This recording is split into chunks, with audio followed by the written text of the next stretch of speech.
성경 여행으로 들어갈게요.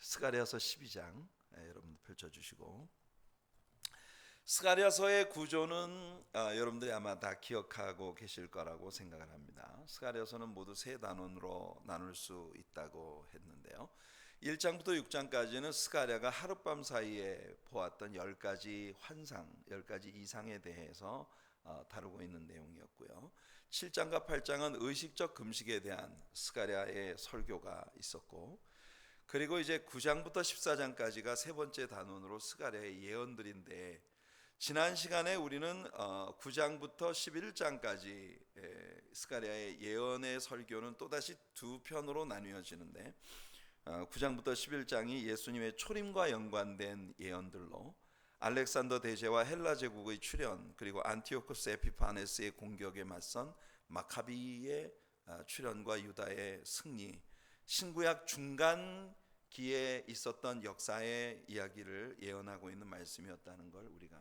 배웠습니다.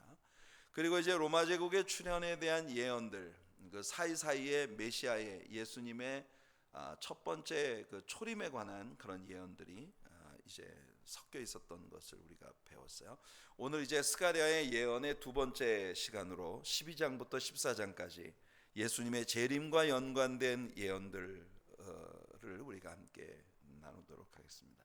이 섹션에서 우리는 대환란 중의 이스라엘, 그리고 아마겟돈 전쟁, 그리고 왕국의 건설에 대한 예언들을 볼 수 있고요, 그 사이사이에 예수님의 재림에 대한 예언들이 삽입되어 있는 것을 우리가 보게 됩니다. 자, 먼저 12장 1절부터 9절까지 말씀은 대환란 중에 이스라엘의 모습을 담고 있는 예언의 말씀이에요. 같이 한번 말씀을 읽어볼게요. 앞에 스크린을 보시면서, 이스라엘에 관한 여호와의 경고의 말씀이라. 여호와 곧 하늘을 펴시며 땅에 터를 세우시며 사람 안에 심령을 지으신 이가 이르시되, 보라, 내가 예루살렘으로 그 사면 모든 민족에게 취하게 하는 잔이 되게 할 것이라. 예루살렘이 에워싸일 때에 유다에까지 이르리라. 그날에는 내가 예루살렘을 모든 민족에게 무거운 돌이 되게 하리니 그것을 드는 모든 자는 크게 상할 것이라. 천하만국이 그것을 치려고 모이리라. 여호와가 말하노라. 그날에 내가 모든 말을 쳐서 놀라게 하며 그 탄자를 쳐서 미치게 하되, 유다 족속은 내가 돌보고 모든 민족의 말을 쳐서 눈이 멀게 하리니, 유다의 우두머리들이 마음속에 이르기를, 예루살렘 주민이 그들의 하나님 만군의 여호와로 말미암아 힘을 얻었다 할지라. 그날에 내가 유다 지도자들을 나무 한가운데 화로 같게 하며 곡식단 사이에 횃불 같게 하리니, 그들이 그 좌우에 에워싼 모든 민족을 불사를 것이요, 예루살렘 사람들은 다시 그 본 곳 예루살렘에 살게 되리라. 여호와가 먼저 유다 장막을 구원하리니 이는 다윗의 집의 영광과 예루살렘 주민의 영광이 유다보다 더하지 못하게 하려 함이니라.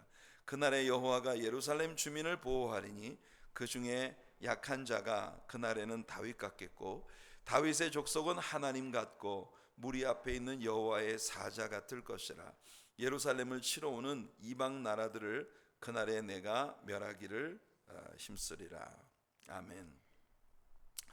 자, 이제 그 12장 1절부터 9절까지 다소 긴 말씀을 우리가 함께 읽었습니다만, 역사 가운데 예루살렘은 수많은 공격을 받아왔어요. 그리고 예루살렘이 다시 회생이 불가능하다고 보일 만큼 완전한 파멸에 이르렀던 때도 있었죠. 우리가 역사서들을 통해서 배운 대로. 하지만 아직도 성경의 예언의 스케줄들을 보면 예루살렘은 한 번 더 온 열방이 모여서 예루살렘을 공격하는 양상의 큰 파멸을 앞두고 있다고 하는 것을 성경이 우리들에게 예언하고 있는 것입니다. 이것은 바로 대환란 가운데 후 3년 반 기간 중에 그 환란이 이스라엘에게 임할 것이고, 이스라엘 민족 가운데 3분의 1만이 살아남아 예수님의 킹덤 에이지에 들어가게 될 것이라고 이미 13장 8절과 9절에서 말씀했습니다. 이 단원 12장부터 14장에서 다시금 그날에, in that day, 그날에라고 하는 단어가 20회나 12, 13, 14 세 장에 걸쳐서 20회나 언급이 되고 있는 그런 구절이라고 하는 걸 우리가 지난주에 이야기했죠. 여러 선지자들이 주의 날, the day of the Lord, 주의 날이라고 하는 용어를 심판의 날에 대한 개념으로 많이 사용했다는 걸 우리가 배워왔습니다. 특별히 스가랴는 그날 주님의 분노가 예루살렘에 쏟아지는 그날에 대한 이야기를 스가랴는 우리들에게 다뤄주고 있는 것입니다. 12장 1절로부터 8절, 14장 1절 2절에서 모든 이방 나라들이 예루살렘을 대항해서 일어날 것이 예언되고 있는데요. 이것이 바로 예레미야 선지자가 예언했던 야곱의 환난의 날과 맥을 같이 하는 그런 역사적 사건이라고 말할 수 있겠습니다. 예레미야 30장 5절로 7절까지 말씀을 보면요, 한번 같이 읽어볼까요? 예레미야가 예언했던 야곱의 환난의 날에 대한 예언입니다. 여호와께서 이와 같이 말씀하시되 우리가 무서워 떠는 자의 소리를 들으니 두려움이요 평안함이 아니로다. 너희는 자식을 해산하는 남자가 있는가 물어보라. 어찌하여 모든 남자가 해산하는 여자같이 손을 자기 허리에 대고 모든 얼굴이 겁에 질려 새파래졌는가? 슬프다. 그날이여 그와 같이 엄청난 날이 없으리라. 그날은 야곱의 환난의 때가 되미로다. 그러나 그가 환난에서 구하여 냄을 얻으리로다. 이 대환난 중에 이스라엘 백성들이, 야곱의 후손들이 당하게 될 그런 엄청난 그 환난 가운데 유대인들이 겁에 질려 있는 이런 모습을 마치 모든 남자들이 해산하는 여자가 그렇게 완전 긴장하고 겁에 질려 있는 그런 모습처럼 하고 있을 것을 이야기했어요. 다니엘 선지자 역시 그날에 대한 예언을 기록하고 있는데요. 다니엘서 12장 1절 말씀 한번 읽어볼게요. 그때 내 민족을 호위하는 큰 군주 미가엘이 일어날 것이요 또 환란이 있으리니 이는 개국 이래로 그때까지 없던 환란일 것이며 그때 내 백성 중 책에 기록된 모든 자가 구원을 받을 것이라. 자, 사람들은 이 말씀들에 대해서 끊임없이 거부하지만 스가랴가 말한 것처럼 이것은 스가랴의 말이 아니고 여호와의 경고입니다. 하나님께서는 절대 악을 조장하시는 분이 아니세요. 그래서 하나님께서는 언제나 있을 일들을 미리 말씀해 주시지만 우리가 이미 지나간 역사 속에서 보듯이 너희들이 이렇게 살면 이런 일이 반드시 너희 앞에 다가올 것이야 라고 하나님께서 경고를 주셨어도 이스라엘 백성들이 끝내 하나님의 말씀을 순종하기를 거부하다가 마침내 하나님께서 있으리라고 예언하신 그 일들이 그들에게 덮쳐오는 모습들을 역사 가운데에서 끊임없이 보아왔던 거예요. 그래서 여러분, 세상이 그렇게 흘러가게 될 것을 하나님께서 언제나 미리 말씀하고 계신 것입니다. 특별히 여기 1절에서 우리는 하나님에 대한 세 가지 놀라운 묘사를 보는데요. 첫째, 여호와는 하늘을 펴신 분이시다. 여호와 하나님은 창조의 하나님이십니다. 시편 19편 1절을 보시면 하늘이 하나님의 영광을 선포하고 궁창이 그의 손으로 하신 일을 나타내는도다. 우리의 머리 위에 있는 모든 것이 하나님의 영광을 선포하고 하나님의 손으로 행하신 일들을 나타내고 있다는 거예요. 영국의 우주인인 제임스 장스경은 우주를 다녀오고 난 후에 오늘날에 와서 대부분의 우주인들에게 받아들여지고 있는 새로운 학설을 내놓았습니다. 그건 뭐냐면 이 우주가 아직도 계속해서 팽창해 가고 있다는 것이에요. 오늘 본문 1절이 그겁니다. He stretches forth the heavens. 하나님께서 하늘을 펼치셨다고 했는데 그 펼치셨다는 그 말씀 속에는 하늘을 잡아 늘리고 계시다. 하나님께서 하늘을 stretching 하고 계시다. stretched forth. 이게 하나님께서 하늘을 팽창시키고 계시다고 하는 그런 말씀을 오늘 본문이 이야기하고 있는 것입니다. 그래서 여러분, 하나님의 창조하신 우주는 정말 놀라운 신비를 가지고 있는 세계예요. 그래서 학자들이 하늘의 사이즈가, 궁창의 사이즈가 시간이 갈수록 점점 더 팽창하고 있다고 하는 것을 이야기하는데, 하나님이 하늘을 그 손바닥 넓이만큼 지으셨다고 하는 말씀을 생각해 보면 하나님의 그 위대하신 역사가 정말 놀랍기 그지없습니다. 그렇게 놀라우신 창조주 하나님에 대해서 얘기하고, 그 다음에 스가랴는요, 하나님께서 그렇게 우리 위에 있는 우주를 창조하셨을 뿐만 아니라 우리가 지금 밟고 서 있는 이 땅의 기초를 하나님께서 놓으셨다고 또한 말씀하고 있습니다. 하나님은 우리가 사는 이 지구라는 작은 별에 특별한 관심을 가지고 계세요. 하나님은 아주 많은 별들을 우주에 지으셨습니다. 하지만 지구 이외의 어떤 별에도 하나님과 교제할 수 있는, 하나님과의 교제가 가능한 그런 영적인 존재로서의 피조물을 짓지 않으셨다는 거예요. 만일 어떤 다른 존재들이 있었다면 제가 생각할 때 하나님은 분명히 그 일을 성경에 어디엔가 기록해 주셨을 거라고 생각합니다. 우주학자들은 계속해서 별들을 연구하며 지구와 동일한 환경을 가진 쌍둥이 별이 어딘가에 존재하지 않을까 하는 것에 대해서 깊은 관심을 가지고 있고, 지구 위에 존재하고 있는 인간과 유사한 그런 하나님의 또 다른 하나님과의 깊은 교제를 나누는 영적 존재로서의 피조물이 이 우주 어딘가에 존재하고 있는 것이 아닐까 하는 것에 대한 관심을 많이 가지고 있습니다. 그렇지만 성경은 우리들에게 이 부분에 대해서 전혀 이야기해주고 있지 않아요. 땅의 기초란 무엇입니까? 우리 인생들이 살 수 있는 그런 환경을 말합니다. 하나님은 우리 인생들을 사랑하셔요. 그래서 우리들이 거할 수 있는 기묘한 환경들을 이 땅에 조성해 주신 것입니다. 자, 그리고 1절에서 스가랴가 말하는 하나님에 대한 세 번째 가장 괄목할 만한 묘사는 사람 안에 심령을 지으신 분이다. 사람 안에 스피릿, 이 영을 지으신 분이시다 라고 하는 것입니다. 인간은 다른 어떤 피조물들과도 다른 특별한 존재예요. 무엇보다도 우리는 영적 존재이기 때문에 특별합니다. 우리는 이 땅에 있는 어떤 피조물들보다 더 높은 존재예요.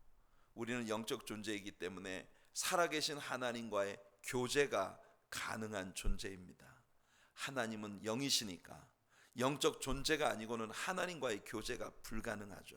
하나님에 대한 인식 자체가 불가능하니까요. 인류 역사의 어떤 스테이지를 보더라도 사람들의 문화의 흔적이 있는 모든 곳에 신을 찾고자 하는 종교적 갈망이 인간의 역사 속에 언제나 존재했다는 사실을 우리는 볼 수 있습니다.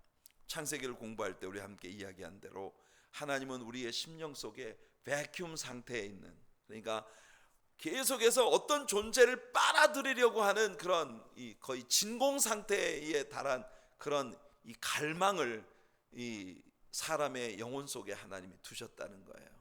그 자리는 오직 하나님으로만 채워질 수 있는 공간입니다.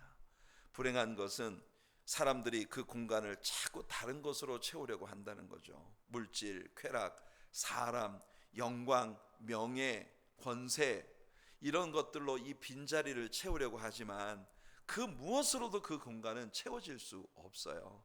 오직 하나님만이 여러분들의 가슴에 그 빈 공간을 채우실 수 있는 걸 믿으시기 바랍니다. 우리가 육체를 입고 있는 존재라고 하는 것을 인정하는 것이 중요합니다. 우리는 우리의 육체를 절대로 부정해서는 안 돼. 우리가 영적 존재라고 하더라도 우리의 영, 우리의 진정한 자아인 영이 이 땅에 그 하나님의 보내심을 받고 살아있는 동안에는 육체의 삶을 우리가 부정할 수가 없어요. 우리 육체는 우리 안에 있는 영이 하나님의 영광을 나타낼 수 있는 유일한 도구로 주어진 선물입니다.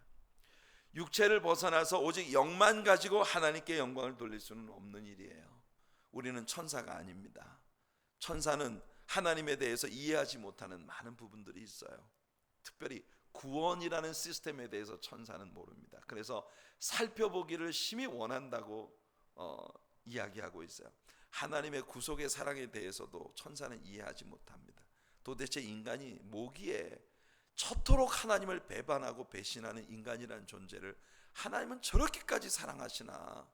그래서 우리들을 항상 그저 사람들을 위한 심부름으로 보내시고 심지어는 자기 아들 예수 그리스도까지 내어주셔서 십자가의 처절히 하나님을 저토록 배신하는 존재들을 위해 피 흘려 죽게 하시는가. 영적인 그런 세계에서 육체를 갖고 있지 않은 천사들은 도무지 하나님의 그 구원의 시스템을 이해하지 못합니다. 하지만 하나님께서는 하나님의 구원의 역사를 우리가 사용하는 언어의 옷을 입혀서 책 속에 담아 우리 인간이 그 성경이라고 하는 책을 통해 하나님의 우리를 향한 사랑, 우리를 위해 하나님이 행하신 그 아름다운 일들을 구구절절히 이해할 수 있는 시스템을 우리에게 주셨다는 거예요. 우리 얼마나 하나님 앞에 축복을 받은 존재입니까? 여러분들은 하나님의 눈동자 앞에서 너무너무 귀한 존재예요. 그걸 여러분 인정하는 게 중요합니다. 여러분 정말 보화예요. 하나님 앞에 정말 보석 같은 사람들이에요. 돌아오는 주일날 우리는 말라기를 통해서 하나님의 보화로서의 하나님의 트레저, 정말 하나님의 보석으로서의 사랑받는 존재인 우리 인간을 우리는 이제 구약 성경의 마지막 제목 설교로 우리가 다루게 될 것입니다. 여러분들은 아주 특별한 분들입니다. 하나님 여러분들을 특별히 사랑하시고 여러분들을 특별히 케어하십니다. 그걸 믿으시기 바랍니다. 스가랴가 여기 1절에서 선포하고 있는 이 중요한 사실들은 창조주 하나님과 그의 피조물인 인간과의 관계를 가장 잘 묘사해 주고 있어요. 문제는 역사 속에서 우리 인생들이 이 중요한 사실을 자꾸만 잊어버린다는 거예요. 특별히 이스라엘 민족이 그랬습니다. 그들은 하나님께 이 땅에 하나님의 영광을 나타내도록 특별한 택하심을 받은 민족이었어요. 그렇기 때문에 더욱 이 하나님이라는 존재를 사람들에게 나타내는 것이 중요한 일이었어요. 하지만 그들은 역사 가운데에서 하나님의 영광을 나타내는 데 실패했을 뿐만 아니라 끊임없이 하나님을 배신하고 배반했습니다. 그들을 향한 하나님의 집요한 사랑은 결국 이 마지막 대환난을 통해 그들을 하나님께로 돌아오게 하신다는 거예요. 어떤 학자들은 이곳에 묘사된 전쟁이 에스겔 38장과 39장에 나타난 곡과 마곡의 전쟁이라고 생각하는 사람들이 있지만 이곳에 나타난 전쟁은 그 전쟁과는 양상이 다릅니다. 우리가 에스겔 배웠죠? 이 곡과 마곡의 전쟁은 뭐냐면은 이스라엘 주변에 있는 모슬렘들이 일어나서 이스라엘을 공격하는 그런 전쟁이에요. 하지만 지금 여기에 언급되고 있는 이 전쟁은 온 세계 열방들이 이스라엘 한 나라를 이 땅에서 쓸어버리기로 작정한 것처럼 그렇게 공격을 해오는 거예요. 하지만 성경은 있잖아요. 이스라엘이 맞이하게 될 환난을 이야기할 때마다 여러분들이 지금도 읽으셨습니다만 이스라엘이 마주치게 될 이 대환난에 대한 이야기를 할 때마다 반드시 덧붙이고 있는 말씀이 있어요. 그 환난 중에서도 하나님이 이스라엘을 보호하신다는 겁니다. 참 하나님은요, 한번 약속하시면 반드시 지키시는 분이셔요. 그들의 조상 아브라함과 맺으신 그 언약을 역사의 마지막 때까지 하나님은 꼭 기억하고 지키신다는 거예요. 하나님은 참 좋으신 분이십니다. 여러분들을 향한 하나님의 은혜의 약속을 하나님은 반드시 지키실 거예요. 그러니 여러분, 하나님 사이드는 걱정하지 마세요. 우리가 걱정할 건 우리 사이드에서 벌어지는 일들을 우리 걱정해야 돼요. 하나님 사이드는 걱정하지 마세요. 하나님은 절대 변개치 아니하시고 후회하지 않으시고 회전하는 그림자도 없으신, 한번 약속하시면 그 약속을 반드시 성취하시는 하나님이시다. 아멘. 자, 이어서 12장 9절로부터 13장까지는 우리 예수님의 재림에 관한 예언이 이어집니다. 자, 10절 11절 한번 우리 읽어볼게요. 10절 11절입니다. 시작.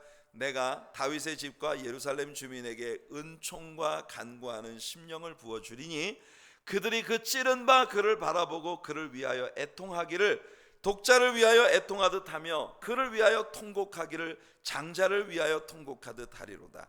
그날에 예루살렘에 큰 애통이 있으리니 무깃도 골짜기 하다드림몬에 있던 애통과 같을 것이라. 자, 여러분, 이 말씀에서 여러분들이 밑줄 쫙 돼지꼬리 땡, 여러분 반드시 기억해야 되는 부분이 뭐냐? 내가 다윗의 집과 예루살렘 주민에게 은총과 간구하는 심령을 부어 주리니. 여러분, 이 말씀이요 정말 굉장히 중요한 열쇠예요. 여러분들이 예수 믿은 거 여러분들이 탁월해서 믿은 거 아닙니다. 하나님께서 여러분들의 마음속에 믿을 수 있는 마음을 주셨기 때문이에요. 예수님이 십자가에 피 흘려 죽으신 게 여러분을 위한 거라고 2000년 전에 여러분이 본 적도 없는 때에 벌어진 그 사건을 지금 이 시대를 살고 있는 날 위한 하나님의 구원의 선물이었다고 믿는 것이 쉬운 일입니까, 여러분? 그런데 그것이 복음을 들을 때 믿어진다는 게 하나님께서 그의 성령을 우리에게 부어주심으로 말미암아 우리로 하여금 깨닫게 하시니까 깨닫게 된 거예요. 이게 신비입니다. 우리가 구원받고 하나님의 사랑받는 자녀가 된 건 온전히 하나님의 은혜 때문이에요. 나를 지으신 이가 하나님, 나를 부르신 이도 하나님, 나를 보내신 이도 하나님. 그래서 우리들로 하여금 주저함 없이 사명의 땅을 밟으며 살게 하시는 것도 온전히 하나님의 은혜 때문이다. 지금은 이방인의 때입니다. 이방인의 수가 찰 때까지 이스라엘 사람들의 마음을 하나님께서 닫아버리셨다고 하는 말씀처럼 유대인들에게는 지금 회개하는 영을 부어주지 않고 있기 때문에 유대인들은요 너무나 선명한 예수님의 역사를 그들의 삶 속에서 보고 있어요. 여러분, 지금 이스라엘이 벌어들이는 국가의 수입 가운데에 절반 가까운 게 예수님 때문에 벌어들이고 있는 수입이에요. 그 정도로 기독교의 신앙이 이스라엘이라는 국가에 엄청난 영향을 미치고 있는데도 유대인들은 눈이 멀었어요. 그런데 예수님이 지상에 재림하시는 그때 비로소 하나님께서 그들에게 애통하는 마음과 은총과 또 은혜를 간구하는 심령을 하나님께서 그들에게 부어주시니까 그때야 비로소 자기들의 조상들이 찌른 예수님을 바라보며 독자를 잃어버린 것처럼만큼이나 애통하고 있는 그런 모습을 보이게 될 것이라고 스가랴가 여기 예언하고 있는 거예요. 예수님의 지상 재림에 대한 예언입니다. 아마게돈 전쟁이 최고조에 달했을 때 예수님이 감람산에 재림하시는데 14장 4절 말씀을 보시면 한번 읽어볼게요. 시작. 그날에 그의 발이 예루살렘 앞 곧 동쪽 감람산에 서실 것이요 감람산은 그 한가운데가 동서로 갈라져 매우 큰 골짜기가 되어 산 절반은 북으로 절반은 남으로 옮기고.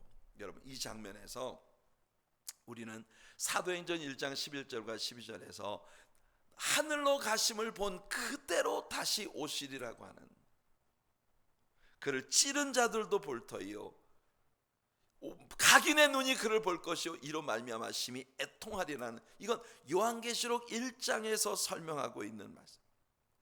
구름을 타고 오시리라, 모든 사람의 눈이 그를 볼 것이라는 요한계시록 1장의 이 예언과 사도행전 1장 11절로 12절에 나오는 갈릴리 사람들아 너희는 어찌하여 여기 서서 하늘만 쳐다보고 있느냐, 너희 가운데 하늘로 올리우시니 예수는 너희 가심을 본 그대로 다시 오시리라. 그게 뭐예요?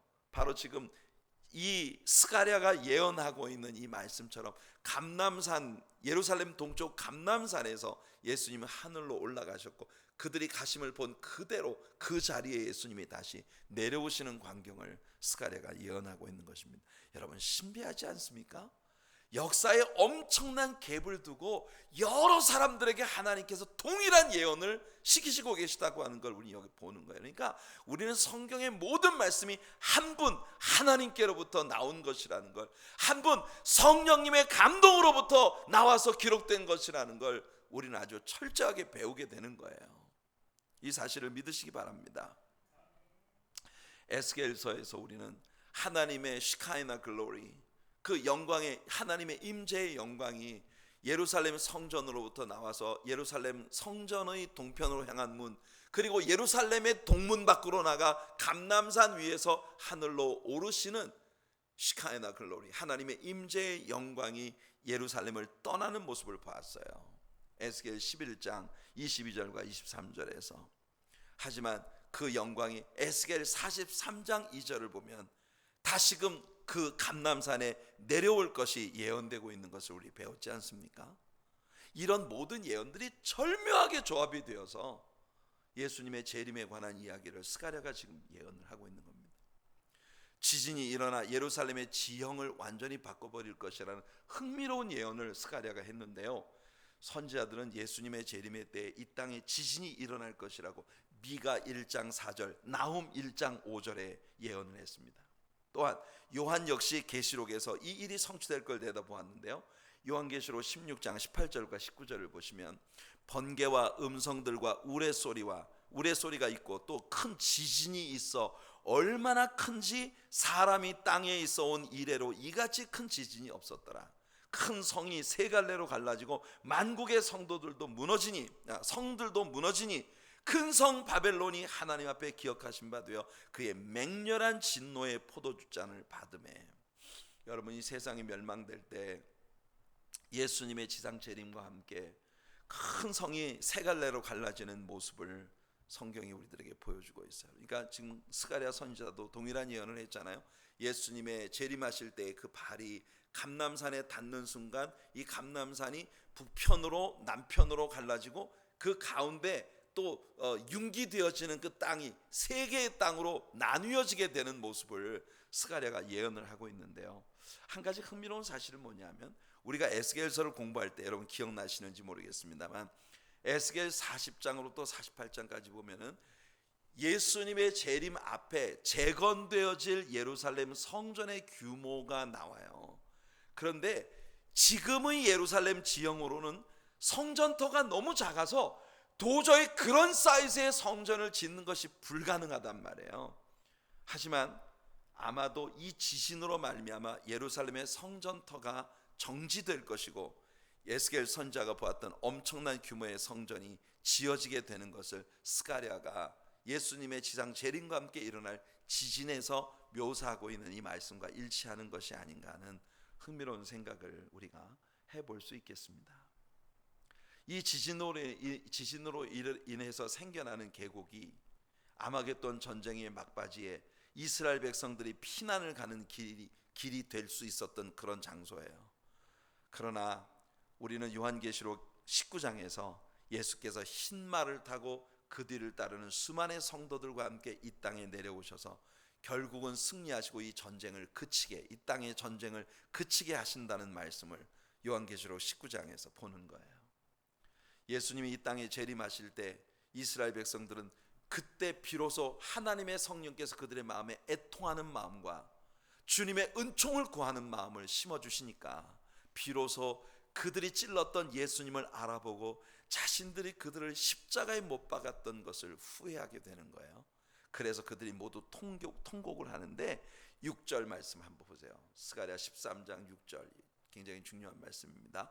어떤 사람이 그에게 묻기를 내 두 팔 사이에 있는 상처는 어찌 됨이냐 하면 대답하기를 이는 나의 친구의 집에서 받은 상처라 하리라.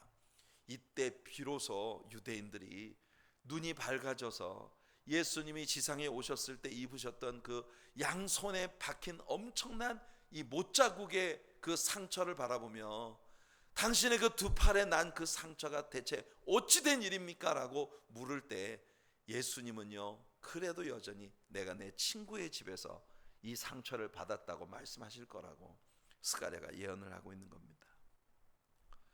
요한복음 19장 37절에 또 다른 성경에 그들이 그 찌른 자를 보리라 하였느니라 라고 말씀했어요.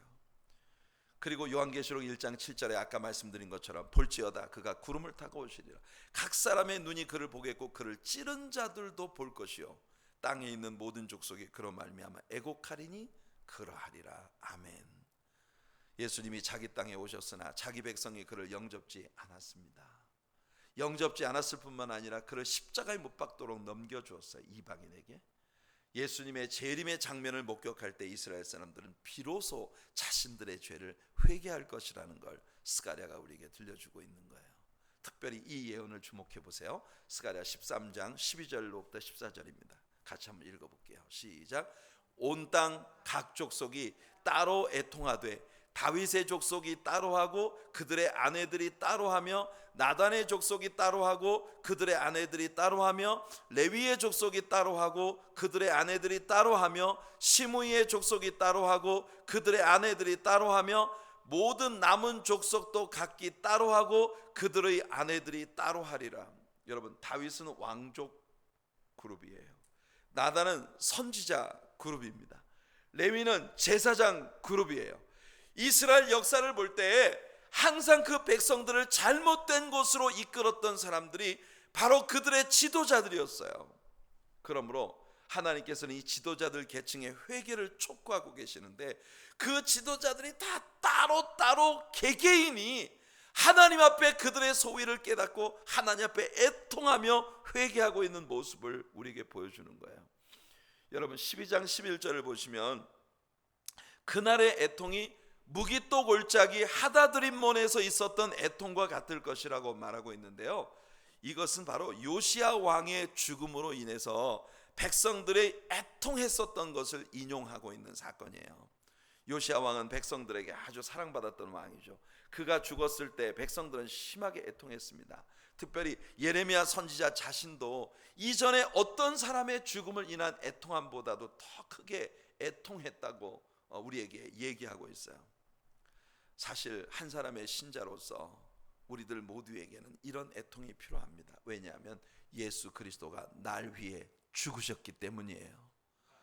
진실로 하나님의 성령의 감화하심이 우리 안에 있다면 우리들의 중심에서 끊임없이 일어나야 하는 이 애통은 예수님이 날 위해 죽으셨다고 하는 이 엄청난 사랑에 대한 감동이에요.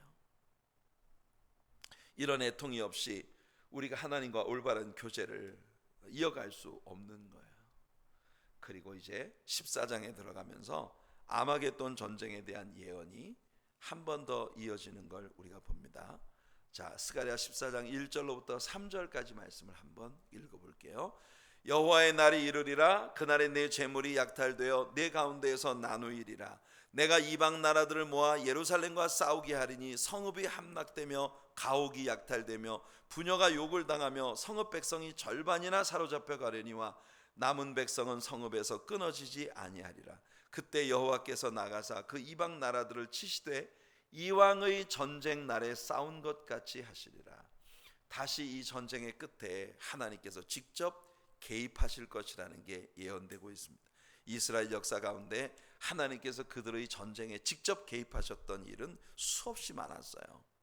하지만 이 전쟁으로 예수님은 이 땅에서 다시는 전쟁이 일어나지 않도록 하실 것이라고 요한계시록이 우리들에게 들려주고 있습니다. 자, 다시 예수님의 재림에 대한 예언이 이어집니다.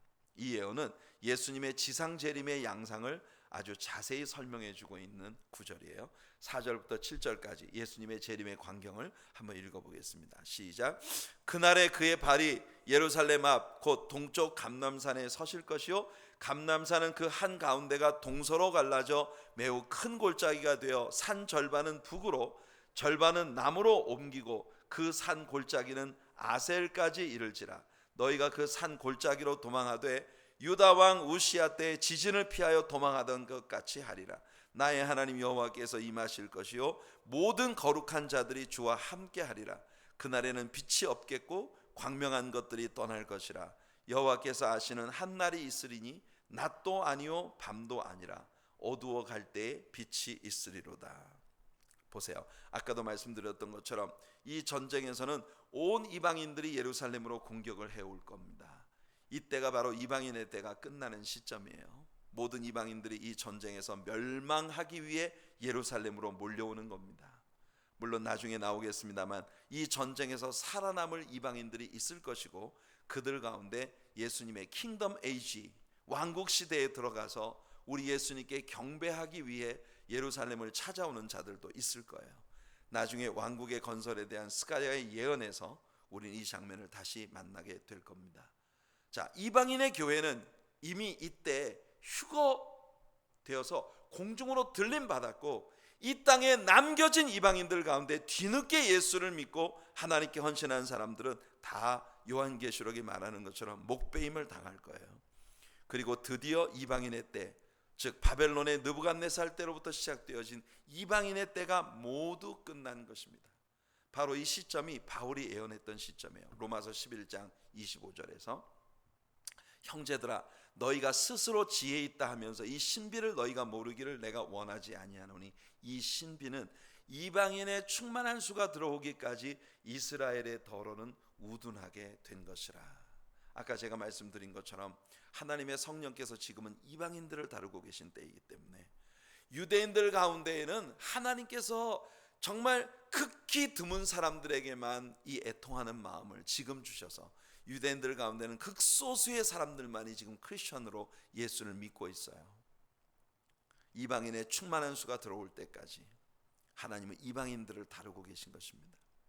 그리고 이 이방인의 때가 끝날 때 메시아가 오실 것을 바울이 말합니다. 로마서 11장 26절, 아까 그 구절의 다음 구절입니다. 한번 읽어보세요. 그리하여 온 이스라엘이 구원을 받으리라. 기록된 바 구원자가 시온에서 오사 야곱에게서 경건하지 않은 것을 돌이키시겠고, 그리고 남아있는 부분은 바로 우리 예수님이 이 땅에 천년 왕국을 세우시는 장면이에요. 바로 지지난 주일 설교의 본문이 여기에서 취하여졌는데요, 예수님의 지상재림과 함께 생수가 예루살렘에서 솟아나 절반은 동해로 절반은 서해로 흐르게 될 것입니다. 여호와이신 예수님께서 천하의 왕이 되시는 그런 광경을 우린 여기서 봅니다. 이때 회복될 영화로운 성전은 바로 하나님의 The Branch, 하나님의 가지를 통해 이루어진다는 거예요. 스가랴 6장 12절 13절에서 말씀을 한번 봅시다. 말하여 이르기를 만군의 여호와께서 이같이 말씀하시되 보라, 싹이라 이름하는 사람이 자기 곳에서 돋아나서 여호와의 전을 건축하리라. 그가 여호와의 전을 건축하고 영광도 얻고 그 자리에 앉아서 다스릴 것이요 또 제사장이 자기 자리에 있으리니 이 둘 사이에 평화의 의논이 있으리라 하셨다. 예수님은 왕이시면서 동시에 제사장이십니다. 바로 이 예수님 안에서 예루살렘은 평안히 서게 될 것이라는 거예요. 역사 가운데 예루살렘이 진정한 평화를 누린 적은 한 번도 없어요. 언제나 전쟁에 휩싸여 있었고 지금도 마찬가지입니다. 하지만 예수님이 오실 때 역사 가운데 처음으로 예루살렘이라는 이름은 평화의 도시라는 뜻 아니겠어요? 그 평화의 도시인 예루살렘에 진정한 평화가 비로소 찾아오게 된다는 거예요. 바로 이때 예루살렘에서 생수가 솟아나게 된다고 말하고 있습니다. 8절을 보시면, 여러분 기억하십니까? 에스겔 47장에서 예루살렘 성전에서 솟아나는 생수의 강물이 1,000척씩을 청량에 들어갈 때마다 더 깊어져서 처음에는 발목에, 그 다음에 무릎에, 그 다음에 허리에, 그리고 마침내 사람이 걸어서는 건널 수 없는 헤엄칠 강이 되고, 그 강이 가는 곳마다 고기들이 살고 강변에는 약재료가 될 수 있는 많은 잎사귀를 가진 나무들이 자라게 되는 그런 모습을 에스겔이 예언하고 있었던 것을 우리는 배웠습니다. 우리는 여기서 다시 한번 우리의 생애 생수의 근원이 되시는 분은 예수님 한 분뿐이라는 걸 발견합니다. 사랑하는 성도 여러분, 수가성 여인에게 예수님 말씀하셨어요. 내가 주는 물을 먹는 자는 다시 목마르려니와 내가 주는 물을 먹는 자는 다시 목마르지 아니하리니 이는 속에서 영생하도록 솟아나는 샘물이 되리라. 예수님은 오늘도 우리들에게 생수의 강물을 부어주시는 분이십니다. 여러분들이 마음을 주님께 향하고 성령의 능력으로 하나님의 말씀 속에서 하나님을 발견하고자 하는 몸부림을 가진다면 바로 지금 살아계신 예수님이 여러분들의 중심에 생수의 강물을 부어주실 것이고, 여러분들의 중심으로부터 온 세상을 향해서 이 생수의 강물이 흘러나가 많은 목마른 자들을 먹이게 하는 그런 놀라운 역사가 여러분들을 통해 일어나게 될 줄로 믿습니다. 이 예수님이, 생수의 근원이 되시는 예수님이 여러분에게는 누구이십니까? 이 사실이 확인되어지는 것이 중요합니다. 사랑하는 성도 여러분, 우리는 스가랴서를 이제 닫으면서 스가랴가 예언했던 이 마지막 때의 이 예언의 스케줄들, 우리는 이제 신약 성경에 들어가면 한동안 이 부분에 대한 이야기를 저 뒤에 데살로니가 전후서를 다룰 때, 그리고 요한계시록을 다룰 때에 가서 이 모든 에스카톨로지, 말세에 이루어질 일들에 대한 예언의 스케줄을 우리가 다시 다루게 될 것입니다. 성도 여러분, 한 가지 분명한 건요, 이 땅에 평화가 있는가 없는가, 우리들의 중심에 평화가 있는가 없는가, 하나님은요 사람을 창조하신 분이십니다. 하나님이 지으신 창조의 원리대로 살 때 우리는 진정한 평화를 누릴 수 있어요. 그게 뭡니까? 우리의 왕의 왕 주의 주 되신 예수 그리스도를 우리 중심에 모시고 하나님의 성령의 능력으로 늘 말씀의 가르침 가운데 깨어 있을 때, 오늘 새벽 예배 시간에 우리가 함께 나누었습니다. 반석 위에 집을 짓는다는 건 널따란 돌 위에 그냥 집을 짓는 개념이 아니에요. 반석 위에 집을 짓는다는 건 땅을 깊이 파고 들어가서 반석층을 찾아내고 그 위에 주추를 탄탄히 고정을 시키고 그 위에 집을 짓는 일이에요.